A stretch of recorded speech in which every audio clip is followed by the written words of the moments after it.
Olá e bem-vindo! O assunto de hoje é espectrofotometria. Bom, sobre as aplicações na área de biotecnologia.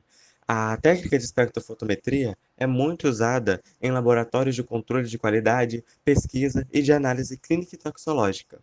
Então, como a gente sabe, essa técnica estuda a medição das grandezas relativas à emissão, à recepção e à absorção da luz. Por exemplo, em bioquímica clínica, tais medições são essenciais para a compreensão de disfunções metabólicas ou alterações no funcionamento celular desencadeadas por alguma patologia. As medições são analisadas quantitativamente, baseadas na absorção de luz por soluções, como, por exemplo, urina, plasma ou soro. Alguns outros exemplos são a análise proteômica, que é considerada uma das técnicas mais utilizadas para estudar proteínas diferencialmente expressas em uma célula, quando infectada por micro-organismos, além de permitir a descoberta de novos alvos terapêuticos. Também temos a análise genômica, em que o objetivo é basicamente entender o surgimento de um fenótipo específico. Também temos na área da transgenia para avaliar cada produto geneticamente modificado, considerando possíveis impactos ao meio ambiente, à saúde humana, animal e à agricultura. E também temos a expressão de proteínas recombinantes, que é um estudo feito para maximizar a expressão, purificação de proteínas ou mutadas para avaliar a função proteica. Falando agora sobre o espectro eletromagnético. Então, as radiações eletromagnéticas que compõem a luz, com comprimentos de onda entre 380 e 750 nanômetros, são visíveis ao olho humano, constituindo uma pequena parcela do espectro eletromagnético. Então, é uma parcela muito pequena, assim, comparada ao todo. A zona do espectro, cujas radiações possuem um comprimento de onda abaixo de 380 nanômetros, é denominada ultravioleta, que tem mais ou menos uma faixa de em torno de 100 a 380 nanômetros. Já aquelas que possuem um comprimento de onda acima de 750 nanômetros correspondem à zona infravermelha. A luz branca, quando passa por um prisma, é decomposta em raios de luz com distintos comprimentos de onda, que são projetados em faixas que vão do vermelho ao violeta, sendo então chamados de espectros de emissão. Assim, cada espectro luminoso possui um intervalo de comprimento de onda em nanômetro. Segundo princípios da física, um objeto ou substância absorve toda a luz incidente, exceto a do intervalo de comprimento de onda observado pela visão. Assim, por exemplo, uma solução de cor azul apresenta essa cor pelo fato de ter absorvido as demais cores que constituem o espectro luminoso terem sido absorvidas. A luz branca reflete todas as cores e a luz preta absorve todas as cores. Assim, a cor de uma solução é complementar à luz absorvida. O que é um espectrofotômetro? É um aparelho que compara quantitativamente a fração de luz que passa através de uma solução de referência e uma solução de teste. Seus principais componentes são: fonte de luz, pode ser tanto luz UV, 180 a 400 nanômetros, emitida pela lâmpada de gás hidrogênio e mercúrio, quanto luz visível, de 400 a 800 nanômetros, emitida pela lâmpada de tungstênio. Monocromador. É o mesmo que prisma ou rede de difração. É responsável por transformar a luz incidida em vários comprimentos de onda em um só comprimento, ou seja, em luz monocromática. Cubeta. Armazena uma amostra utilizada na análise, podendo ser de vidro ou acrílico, quando na região do visível, ou também de quartzo, quando na região do ultravioleta, pois são transparentes à radiação. Detector. Dispositivo que detecta a fração de luz que passou pela amostra e transfere para o visor, calculando sua absorbância. Falando agora sobre absorbância e transmitância, nós temos essa imagem que do lado esquerdo você pode observar a fonte de radiação, ou seja, uma fonte que vai emitir radiação luminosa, e do lado direito o detector, que é onde a luz vai atingir. No meio a gente pode observar a luz incidente, a amostra e a luz transmitida. Nesse caso, o que vai acontecer? A fonte de radiação vai emitir a luz, que é a luz incidente, também chamada de PO. Aqui ela não sofre nenhum tipo de mudança. Quando ela atinge uma certa amostra, uma certa substância, parte dessa luz vai ser absorvida pela amostra e outra parte não será absorvida, vai ser transmitida, que é a outra parte aqui, luz transmitida, também chamada de PI. Aprofundando na transmitância, nós podemos conceituá-la como a quantidade de radiação luminosa que atinge o detector, Porém, como falado anteriormente, ela também pode ser definida como a quantidade de radiação luminosa que não foi absorvida pela amostra. E a gente tem duas formas de calculá-la.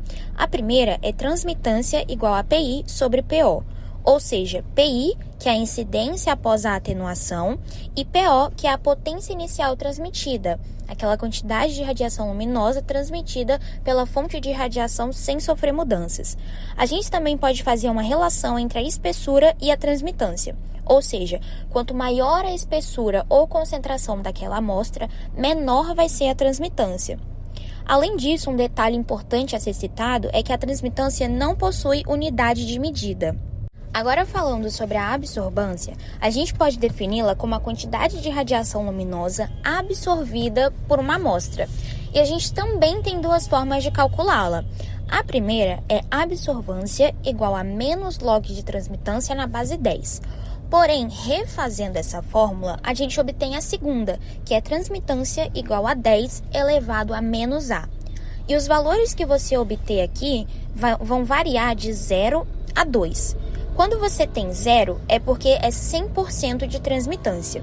E 2 é 1% de transmitância. Você nunca chega a 0%.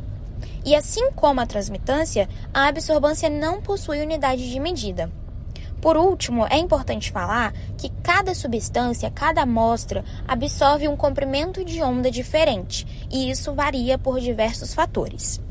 Quando uma solução de um dado composto é submetida a leituras de absorvância ao longo de uma faixa de comprimentos de onda eletromagnética, passamos a ter informações referentes à capacidade do composto em absorver luz. A representação gráfica dos valores de comprimento de onda versus absorvância é denominada espectro de absorção. Como a interação da luz com a matéria depende da estrutura química dos compostos, o espectro de absorção é uma forma de caracterização que permite verificar qual a faixa de comprimento de onda em que um dado composto apresenta sua maior afinidade de absorção. E, embora dois ou mais compostos possam absorver luz dentro da mesma faixa de comprimento de onda, isso não invalida a especificidade do método, pois, normalmente, esta não reside no espectro de absorção.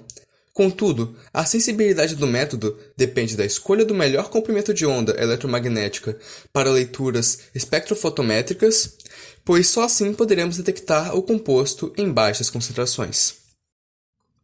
A curva de calibração é um método utilizado na química analítica para determinar a concentração de uma solução de amostra desconhecida. Isso é possível devido à proporcionalidade direta entre a concentração de soluções e a quantidade de luz absorvida em comprimentos de ondas característicos.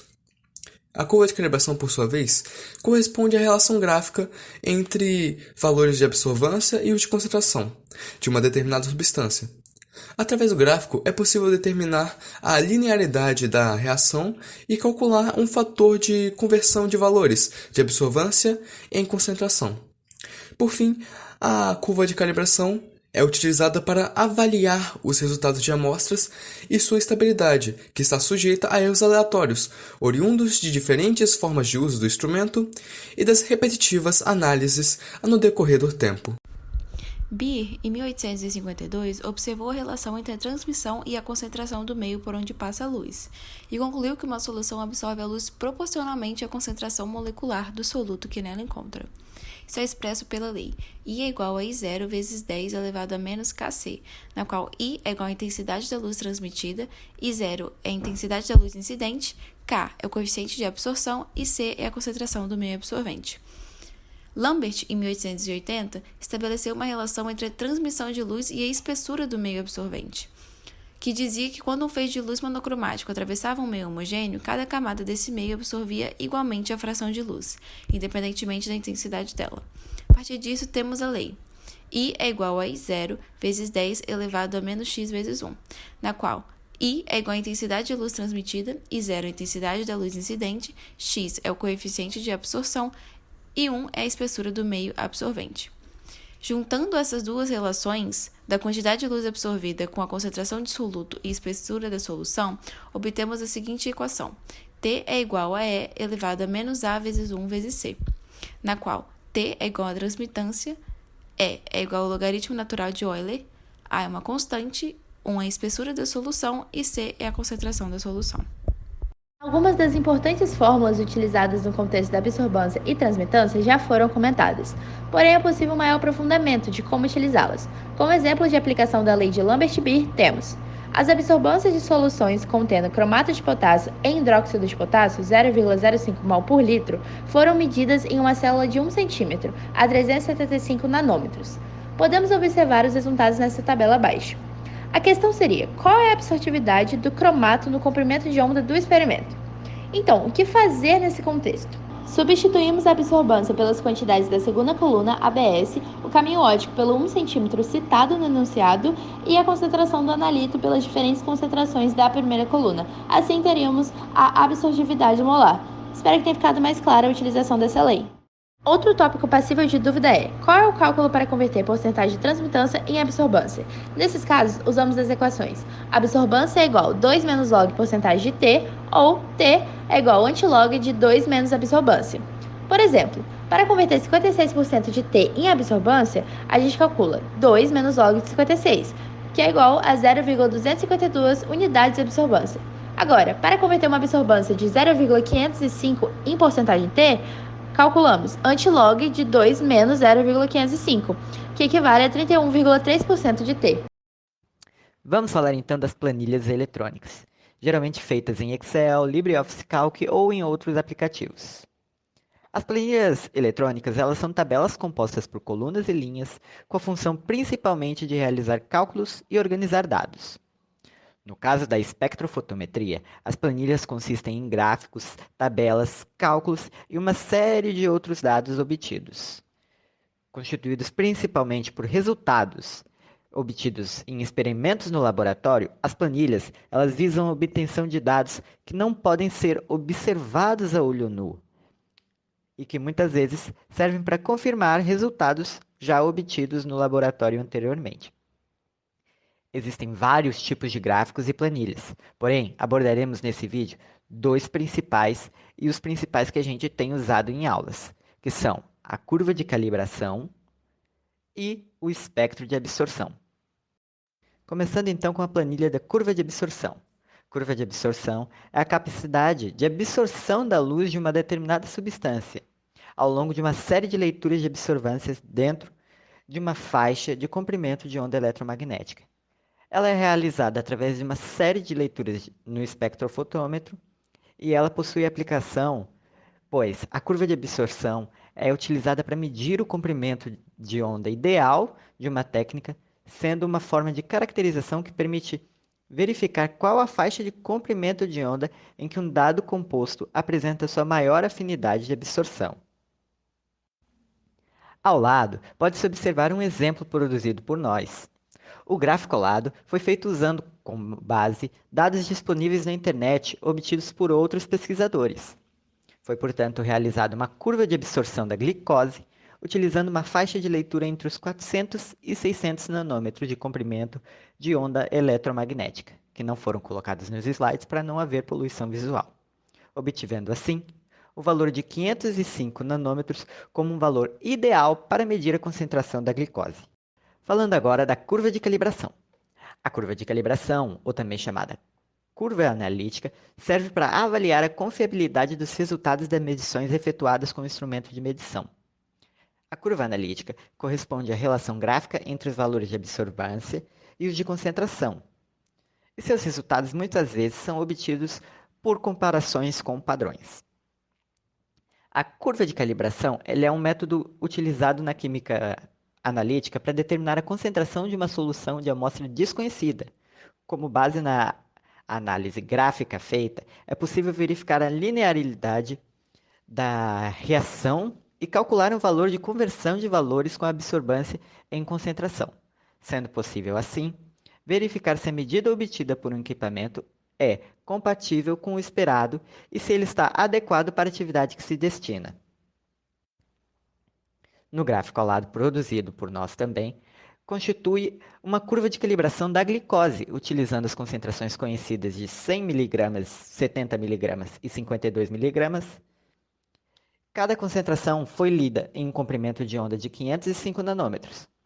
Vale ressaltar também que à direita do gráfico pode-se ver a variação total do sinal analítico, representado por y, e r ao quadrado, que expressa numericamente o percentual da variação do total do sinal analítico, que é y, explicado pela variação da concentração do analito, x, isto é, o seu coeficiente angular. Se você gostou do nosso vídeo, deixe seu like, se inscreva no canal e ative as notificações para próximos vídeos.